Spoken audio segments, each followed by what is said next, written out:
গাছের উপর, পোস্টারের উপর, তারের উপর গাছ পড়ে গেছে, টান লেগে ভেতরে পাঞ্চ হয়ে যেতে পারে তার, বা ছিঁড়ে গেছে, তাহলে কি লাইট আর ফ্যান জ্বলতো? ঘুরতো? ঘুরতো না।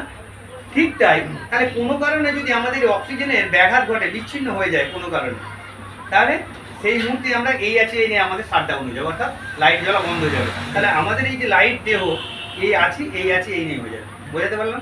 কার কারণে হয় না? ম্যাগনেটিক ফ্রিকোয়েন্সির কারণে।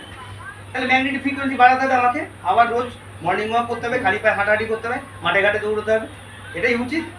কিন্তু আজকে কি আমরা ফিরে যেতে পারবো ওই জায়গায়? সম্ভব না। কিন্তু ধরুন ভোল্টেজ সিরিজ হয়ে গেছে, আমি বুঝে গেছি ভোল্টেজ সিরিজ হয়েছে, কোনো কারণে ভোল্টেজ সিরিজ হয়েছে, কোলাঘাট থার্মাল পাওয়ার আপনি গিয়ে চেঞ্জ করতে পারবো না। ম্যাডাম বাইরে টাটে যাওয়ার কারণ আছে কি? কোনো অসুবিধা হচ্ছে? এরকম নেই তো? তো কোলাঘাট থার্মাল পাওয়ার সাপ্লাই কম দিচ্ছে, ভোল্টেজ সিরিজ হয়ে গেছে, ফ্যান কম ঘুরছে, লাইট কম দিচ্ছে, আমরা কি কোলাঘাট থার্মাল পাওয়ার